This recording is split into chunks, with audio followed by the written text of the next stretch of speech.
The Bears still suck. The Bears still suck. Oh, hey, welcome in to an all new episode of the Pack a Day podcast. I'm your host, Andy Herman. You can follow me on Twitter at Andy Herman NFL. You can find the podcast at Pack a Day Podcast. It is a beautiful Victory Monday in Titletown, USA. I am so excited to be breaking down this game with you guys today. There is a ton to dig into.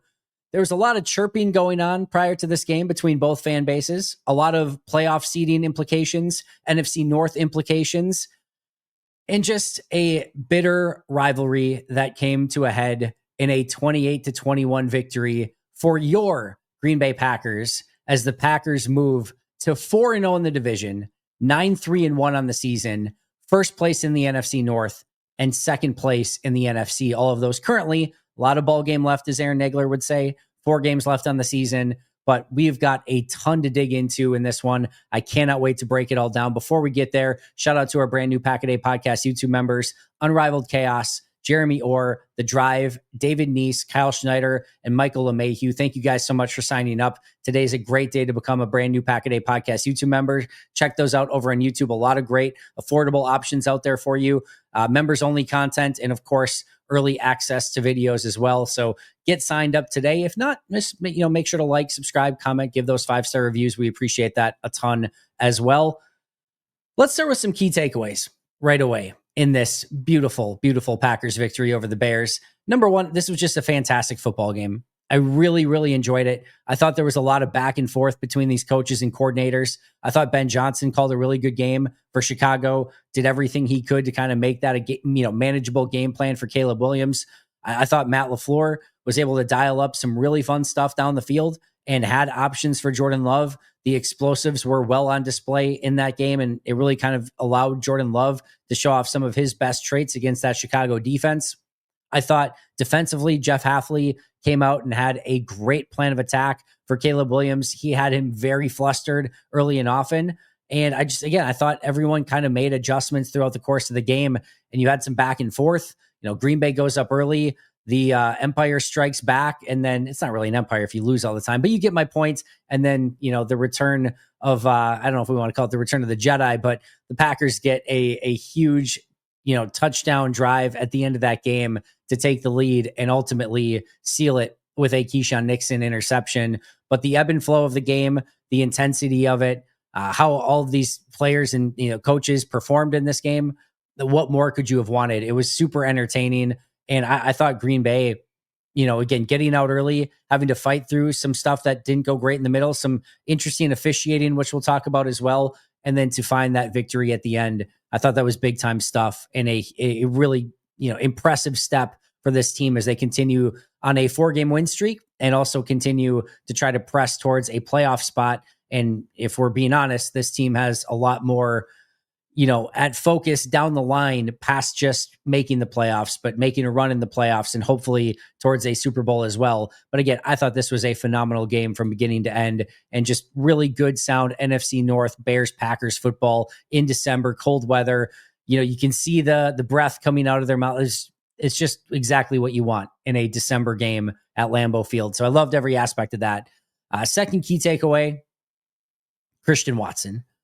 Man, oh man, does this offense just look different when he's in there. The explosive playmaking ability of Watson should put the fear of God into opposing defenses because at any moment he can beat you down the field. We've seen that a lot lately. And at any moment he can take just a little crosser or a little slant and take it to the house as well.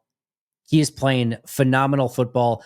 I said it the last couple of weeks. I think this is the best version of Christian Watson that we've seen yet. And he's coming off an ACL and MCL injury. What a job by Goody to get that 1-year contract extension done. Hopefully Christian Watson can just stay healthy from here on out and can continue to play like this. I said it in the live post-game show. I need more Christian Watson. I want to see even more of him. I think they need to build more of this offense out of him because he's that good right now. There's no matchup for him. You're either too small or too slow. And the route running's getting better for Christian too. He's a super talented player. Showed that off in this game. The 2 touchdowns, only 4 catches, but the impact he made with those 4 catches was pretty tremendous. Third key takeaway, something I don't think maybe we'll get a lot of discussion on this Victory Monday. I thought one of the moments of the game, after Jordan Love throws the interception on the first drive, Bears get it in plus territory, right? They're in great field position. And for Green Bay's defense on that drive to hold them, not even to a field goal, but having to punt the ball back to Green Bay, I thought that was a big time moment in that game.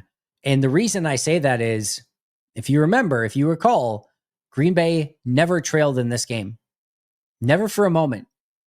And it was always the Bears that were left chasing points because Green Bay was constantly ahead.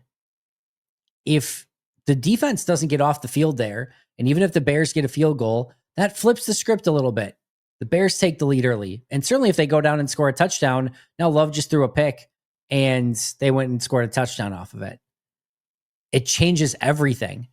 So it may not, again, be something that gets a ton of talking points or conversation, but I thought it was beyond massive that Love throws the pick. Bears have all the momentum. They get the ball in plus territory, and the defense holds them right then and there so that they can't get any points out of it. Punts the ball back to Green Bay, and it's basically starting the game over. I thought that was huge. And again, the fact that Green Bay never trailed was in large part due to that specific drive right there. Number 4, Keisean Nixon. A lot of adversity for Keisean in that game. Start with the first one. First one was the illegal hands to the face penalty. Not great. Not a great penalty by Keisean. Sometimes that stuff happens. It wasn't that big of a deal, but then it gets compounded because he immediately has a personal foul penalty and he gets called out to the side. He gets benched for a couple plays. LaFleur talks to him. He gets put back in. It looks bad, right? Well, that play, watch the replay. Nixon's getting choked out by Luther Burden, and choked out's aggressive, but his hands around his neck or neck area, right? And Nixon kind of like slaps his arm away, and all of a sudden it's 15-yard penalty on Nixon. That was, we don't know what was being said, and maybe he said one of the magic words that you can't say. I have no idea. But looking at the tape, it certainly looks like that should have been much more of a penalty on the Bears than it should have been the Packers. And offsetting penalties would have been fine, by the way, as well. I would have totally accepted that. But to call something just on Nixon in that scenario, I thought was pretty garbage by the officiating crew. And I don't hold much against Nixon in that moment. And then, at least, again, unless there's something that we didn't see or don't know, but based on what I saw, it wasn't that egregious. Then later in the game, Caleb Williams is rolling right, and he finds Zaccheaus in the end zone, and Nixon's there. It seemed impossible that ball could get through without Nixon at minimum tipping it away, but somehow it did. It's a good throw by Caleb. It's a good catch by Zaccheaus, but Nixon probably needs to get a finger on that or a couple on it to bat it away and knock it down. He didn't. It ends up being an interception for a touchdown, for Zaccheaus. And so things aren't trending great for Keisean Nixon. A little bit later, he's got a big pass breakup on a screen play, another pass breakup later in the game. And then with the game on the line at the end, you might look at this play at first glance and say, Keisean got an interception at the end, but Caleb just threw him the ball. How much credit are we going to give Keisean for catching a ball that Caleb basically handed to him? Are we really going to get that? It's not that simple. It's really not that simple. We don't know the play call, right? Zach Cruz tweeted this after, and I agree with him based on looking at the tape. It looks like Keisean Nixon's in man coverage with DJ Moore on the play, who comes open, by the way. You've got the tight end running the corner out. And Evan Williams, after the game, said that Keisean bailed him out, that he was basically supposed to be back there, that his only hope was that when he turned around and looked back at the tight end, that there was somehow somebody there. This certainly looks to me, I haven't seen the all 22, but off the game film, like Keisean was in coverage on DJ Moore on a shallow crosser, recognized the play, looked at the fact that Evan Williams was up towards the line, that the tight end was about to break wide open, and cut off his coverage of DJ Moore to go cover the end zone. which is so smart. If this is in fact what happened, is so smart, because if DJ Moore catches it, you've got a chance to stop him before the end zone. If the tight end catches it in the end zone, it's potentially ball game, because make no mistake, Chicago was going to go for 2 there if they got the touchdown. The way they managed that last drive, I wholeheartedly believe they were going to go for 2 in that situation. And so Nixon cuts off the route, gets off of DJ Moore, and takes a beeline for the tight end. And the rest was history. Yes, he had to pay off a fairly simple interception at the end, but the way he got there and how he took that path and his decision-making on a key play in the game potentially saved the Packers that win.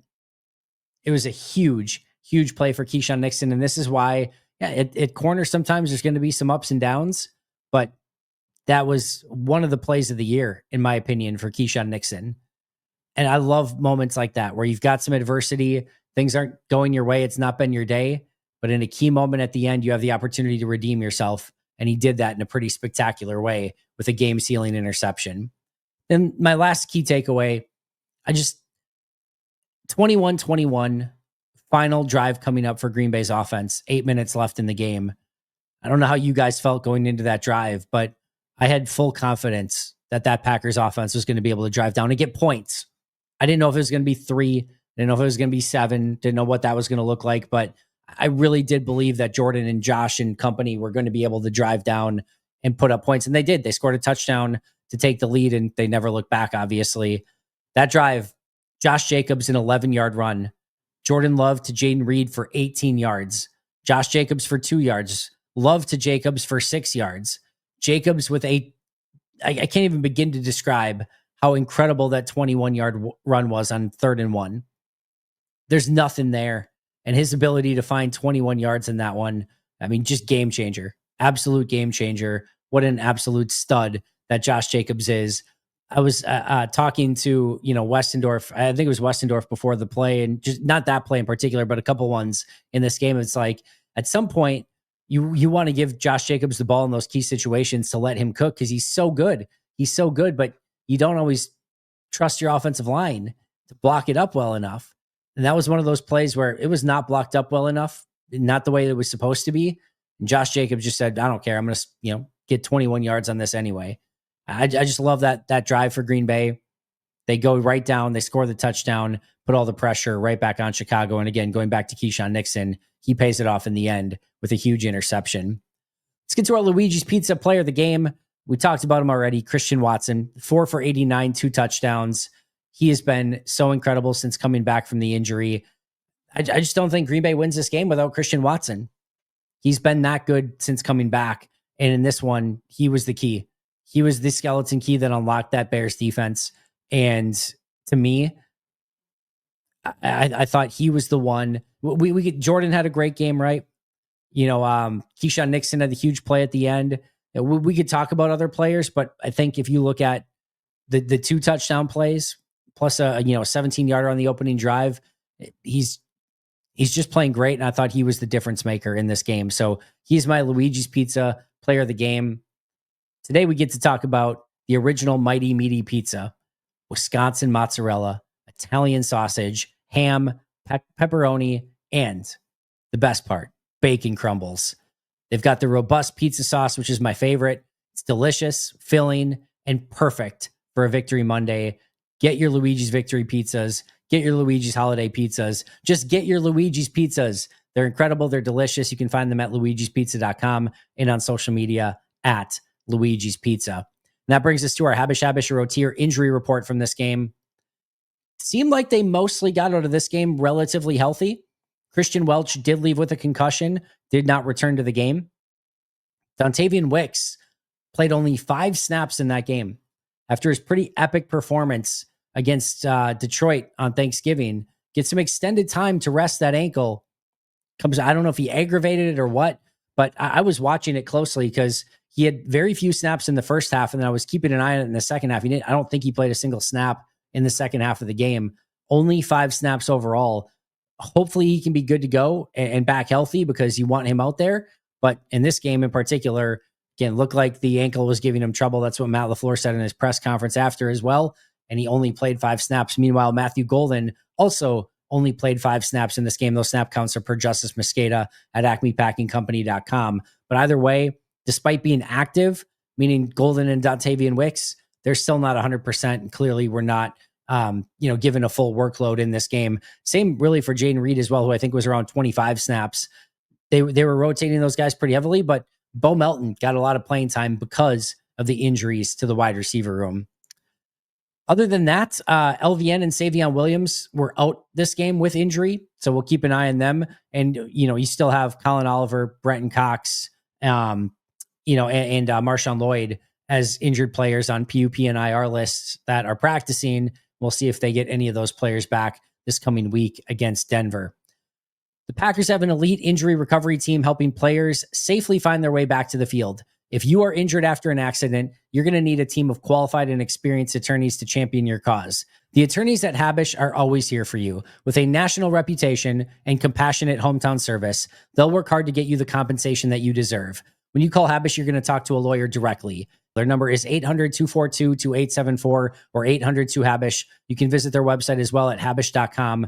Habish, your tier, national reputation, hometown service. Now let's get to the offensive performance in this game. Here was the trend line or how they kind of performed drive by drive. Interception, punt, touchdown, punt, touchdown, punt, touchdown. So interception, punt, touchdown, punt, touchdown. 8 drives. They scored touchdowns on 50% of those. That's a good start. That's 28 points right there. What did they do the rest of the game? 3 punts and a pick. Yeah, not as great. You'd like to see Green Bay be able to get in the 30s just a little bit more. 28 still a winning performance and certainly was winning in this game, but you just like to see some of those little lulls where they don't get much going. Just, pick up a field goal here or there. Just add a little bit more point production. It feels just a little bit more well-rounded overall. I thought, first of all, for Jordan Love, yes, he threw the interception, but ended 17 of 25, 234 yards, 3 touchdowns, 1 interception, 1 sack, a 78.1 QBR. After the interception, maybe a little bit of a wake-up call. You could see what he was seeing, by the way. He said after the game that it was a poor decision, which it probably still was. But again, I could at least see what he was thinking. But he also said that the ball came out of his hand weird. It wasn't a good throw, meaning it just, he missed the throw. If he got that up and over a little bit more, I would have been interested to see what happened. It would have been a really difficult play to make, both from a throw and catch standpoint. I think it was probably ill-advised no matter what, but I think the bad nature of the throw was what really damned that play into a interception and Chicago taking over. Thankfully, again, Green Bay's defense was able to hold, and it did not come back to haunt them. One of the other things I wanted to discuss really quick on offense is they only punted 3 times in that game, right? That's not terrible. It's maybe 1 more than you'd like, but it's not terrible. But those punt drives, 5 plays, 15 yards, 3 plays, negative 11 yards, and 3 plays, 6 yards. This offense is too good for those sort of things. You're not going to score on every drive. I get that. But the 3 and outs are, those 3 specific drives are 11 plays, 10 yards, and 3 punts. That can't happen with this offense. There needs to be a little bit better consistency there. That's the stuff that can get you, eliminated in playoff time, but just got to get some of that cleaned up a little bit more efficient on offense. By the way, Jordan Love versus the Blitz, 9 of 12, 171 yards, 3 touchdowns, no picks, and a passer rating of 156.3. I was very close to picking Josh Jacobs as my player of the game in this one. I just thought he ran so hard. That 3rd and 1 run was incredible. Where again, you get the pitch to the outside and he just makes it happen, picks up 21 yards on the play. The touchdown at the end, I thought was pretty freaking incredible. Not an easy run to get in. All day long, Josh Jacobs ran incredibly hard. Couple plays he had some had a crease here or there. But for the most part, those were hard, tough, earned runs for Josh Jacobs, who had 22 touches on the day for 92 yards and a touchdown. Appreciated the effort he put into that one. Not an easy performance. It's not a great Bears run defense, but I thought they came to play, and Jacobs did his best to kind of keep that running game going, really from beginning to end. Hey, friends, it's time to get our sleeper picks in for Monday Night Football. We're going to start with Trey Harris, more than 1.5 receptions in this game. Trey Harris continues to get more and more opportunity within this offense. A lot of it's been as a blocking receiver. I expect him to start getting a few more targets his way, more than 1.5 catches for Trey Harris. AJ Brown, it's been a little bit of a roller coaster, but they seem to be in a little bit better page between him, Jalen Hurts, this Philly offense. I think he gets a touchdown in this game, more than 1/2 touchdown for AJ Brown. And last but not least, the easy one, Jalen Hurts, more than 1/2 passing yard. This is what I love about Sleeper. They've always got these free picks and bonuses and promotions for you. And I'm going with Jalen Hurts, more than 1/2 passing yard. The best part is you can get your own Sleeper picks in over on Sleeper, and you can get a 100% match up to $100 by utilizing code PACKADAY. Again, a 100% match up to $100 by utilizing code PACKADAY. Terms and conditions apply. See Sleeper for details. They're available in over 25 states nationwide. So what are you waiting for? Get those Sleeper picks in for Monday Night Football right now. We talked about Christian Watson. Return of Jaden Reed, 6 touches, 53 yards in only 25 snaps. That's Jaden Reed. He's just whether it's a gadget player or getting him involved down the field, he can just bring so much to this offense. And we saw what you can do with him, even just in this game in a small sample size. He looked like Jaden Reed, which is the biggest thing. And hopefully as the rest of the season continues on, not only can he stay healthy, but add more and more to this offense and probably play more than the 25 snaps that he did today. Bo Melton. How about Bo Melton stepping up huge? I thought that was a real, kind of interesting aspect of this game. In fact, and I told this story in the live post-game show as well. Bo Melton was in at wide receiver. I go to Westendorf and I'm like, why is Bo Melton? And you guys know me, well, at least those that do. I love Bo Melton. I think he's a really fun player. I'm like, why is Bo Melton in this game or even playing on offense when you are now having Dobbs, Watson, Reed, Wicks, Golden? Like, I don't really need to see Bo Melton out there in those situations. Now, later we learned that Golden and Wicks were not fully healthy yet. Obviously, Jaden Reed was on a snap count, which, made it so that Bo Melton had to play more in this game. And of course, they just cut Malik Heath as well. And right as I said that, snap ball, Bo Melton does the deep post, and Jordan connects on him for the touchdown. So I'll have to question it more often, I guess. But more importantly, what a moment for Bo Melton. It feels like it paid off a lot of the time, effort, and energy that Bo Melton has put into this season. From coming originally to the team this year, for his, third year in Green Bay, expecting to be a wide receiver, to changing to corner and focusing solely on corner while continuing to be a really good player on special teams, just to get flipped back to wide receiver because of some injury situations. He hasn't had the opportunity to make a ton of plays. He got one there. He made the most of it. And I thought one of the cooler plays of the season, given all the circumstances and being that it was cornerback Bo Melton that was in on that play. Just a really cool play, and love the execution of it. Thought Jordan could have probably put it out a little bit more in front, but we're not going to pick nits on that one. It's a beautiful play, capped off by the Bo Melton touchdown. Don't know what to make of the Luke Musgrave no catch. I still have yet to see an angle personally where it didn't look like a catch to me. Maybe New York had a little bit better view of it somewhere. It does look maybe at the end, like maybe there's a piece of it that's hitting the ground, but it looks like he has some control. I don't know. It's a tough one. Would like to see Luke, come up with it. Maybe he did, but in this case, they ruled it incomplete, and it's a bummer because it was a massive play waiting to happen. The very next play, you had the Aaron Banks, I think, face mask penalty, and it completely annihilated that drive. So it's unfortunate, but I thought it was a great effort by Musgrave. Just for whatever reason, called incomplete in the end, and I think Green Bay ended up punting away on that drive. As mentioned, Golden had 5 snaps only in the game. Wicks only had 5 snaps. Meanwhile, Romeo Doubs played a ton, but ended the day with 0 catches overall. Defense. Let's move to the defensive side of the ball. The drive chart was punt, punt, punt, field goal, punt, touchdown, field goal, touchdown, interception. Here's what I'll say first. In the first 5 drives of this game, you had 4 punts and a field goal. First 5 drives, Green Bay and the defense allowed 3 points. That is big time work from the defense. Now, the onus is on the offense then to put up points. They put up 14, but it felt like there was some more production out there for them. Either way, defense put the offense in a great situation to begin with, especially again with that stop after the Jordan Love interception. That was key. They did seem to wear down a little bit towards the end. Touchdown, field goal, touchdown, and then Chicago drove pretty far down. But thankfully, Keisean was able to get off the field with a key interception. But to me, some really good stuff early that should have probably generated a larger lead. And if it would have, they probably would have been able to tee off on Caleb a little bit more. Instead, it stayed around that 7-point game. Chicago was able to stay and remain multiple. But I would really like to see, especially on offense, them take advantage of a start like this from the defense. I thought Jeff Hafley had, the offense and specifically Caleb Williams head spinning with some of the stuff he was doing early on. That was fun to watch, but Ben Johnson, had some stuff up his sleeve, had some really good play calls, used a ton of play action in this game. And most importantly, it's just Nixon coming up with that huge play at the end. Without that, who knows how the remainder of that game goes. And again, if they go for the 2-point conversion or not. But in that situation, Nixon seals it. Kind of a tale of two halves. In the first half, defense dominated, right? And then early in the second half, you get the 3 scoring drives, the touchdown, the field goal, and the touchdown, where it looked like the defense was a little bit more gassed. And then Nixon coming up with the huge play to seal it at the end. Overall, I still thought a winning performance from the defense.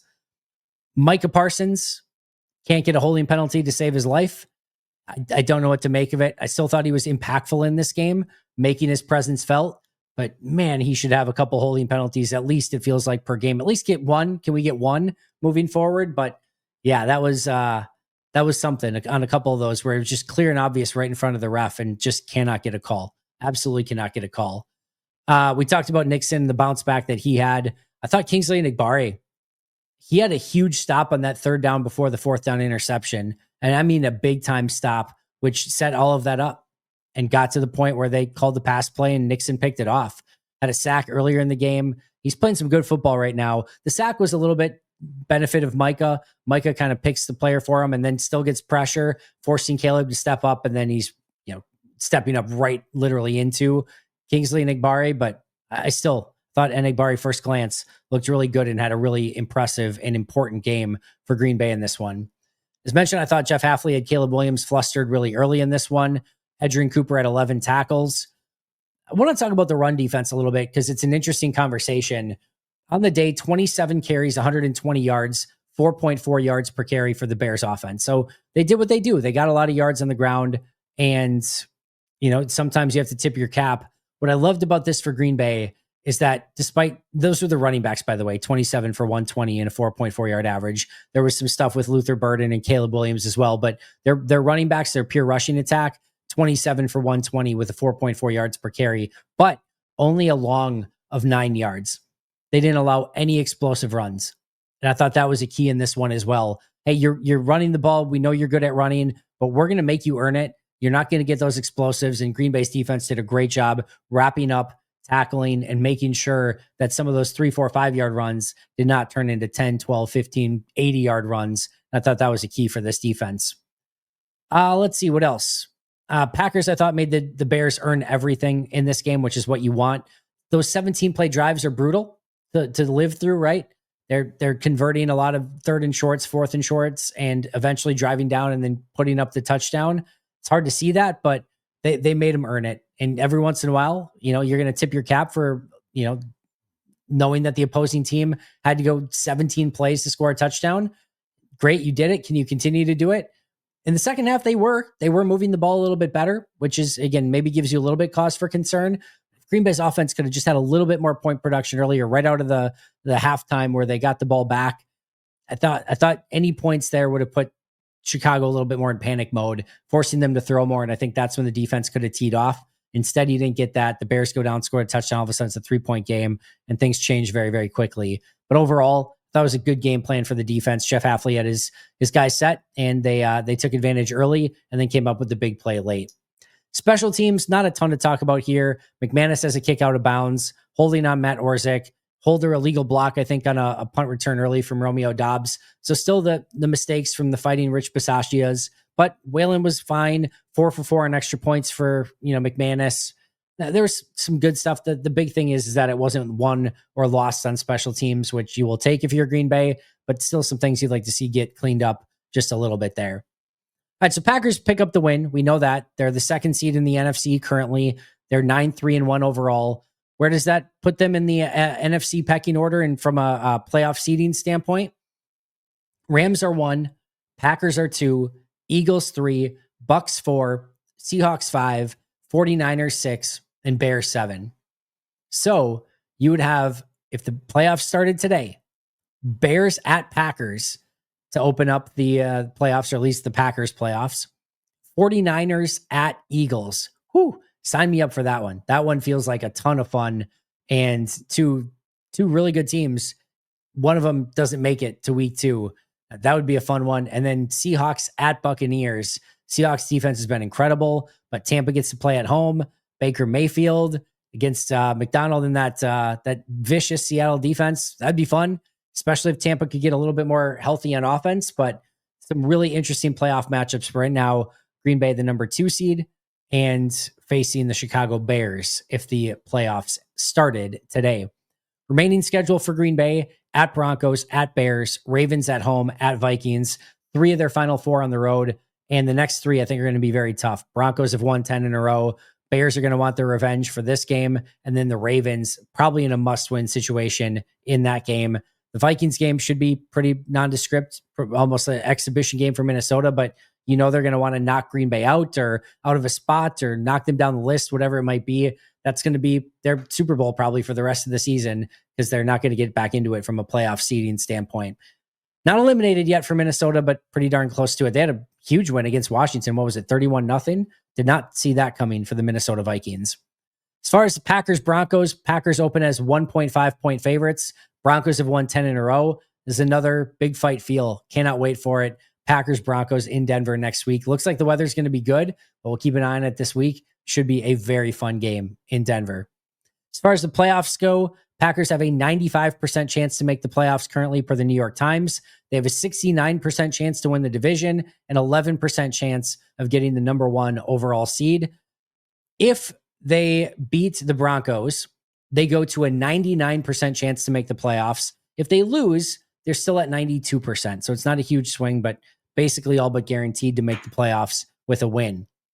If they beat the Broncos, they go to an 82% chance to win the division.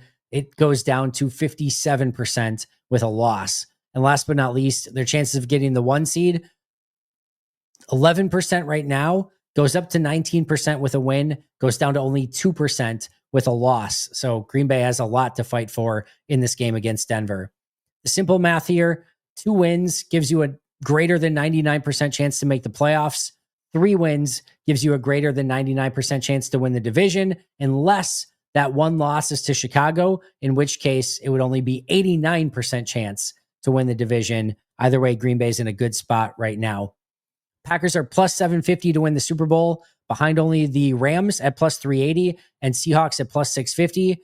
Jordan Love is also third in the MVP race right now, at least per, again, the betting markets, behind only Matthew Stafford at minus 180 and Drake May at plus 200. Jordan Love is third at plus 1,000. I think Josh Allen was fourth at plus 1,500 after that. All right, what are we looking at next week? Obviously, the Packers you want to win. That would be very nice against the Broncos. But outside of that, Lions at Rams. You're cheering for the Lions in that one. Not fun to cheer for the Lions, but you want a Rams loss if you want an opportunity at the number 1 seed. Seahawks versus the Colts. With Daniel Jones getting hurt, not ideal. And that gives the Seahawks a huge advantage. They're like 11-point favorites in that game. And then Bears versus Browns, just giving you some, options in the NFC North if things were to go awry. Not hopeful that the Browns can pick up that win, but Shedeur Sanders had an interesting day for Cleveland. I think he had 4 touchdown passes. So maybe, just maybe, the Browns can find a way to pull off the upset like they did against Green Bay as well. All right, some quick final thoughts. A key win in the NFC North. A legit tough 3-game stretch coming up for Green Bay. And ultimately, at the end of the day, this 4-game win streak is fun, but they will be judged by what happens in the playoffs, both from a player standpoint and a coaching standpoint. Everything's in front of them. That's good. They're in a great spot right now. The seeding can go up even better, but they're going to be judged a ton by what they ultimately do in the playoffs this season. That's going to do it for me today, everyone. Thank you so much for joining me. Enjoy your Victory Monday. Shout out to our All-Pro and Hall of Fame members, PJ Wynn, John Wild, Brandon Paletta, Boom Handle, Donald Lee, Lori Lord, Baby QB, David McCluskey, Donald Decker, Alex Wong, Peter Ataka, Jay Zimmerman, B. Brown, Puerto Rican Packer, Dan Guessford, SoCal Pack, Chris Rager, Izzy Roberts, Ian Ewing, Willie Winkle Stinkle, The Gable Storm Pack Attack Cast, Chris Weish, Craig, John D. Metropolis, Hayden Radomski, Devin Lane, Alexander Newell, Bill Reinhart, Richard Morales, Les Nino, Beast Bumblebee, Benjamin Sargent, Christian Bradley, Steve Bates, John Mark Lydell, and Nemo. I'll see you guys tomorrow. Actually, see you later today. Mike Wall. We're back on with Mike Wall, noon Central Time. I'll see you guys then. But until next time, and as always, go Pack Go.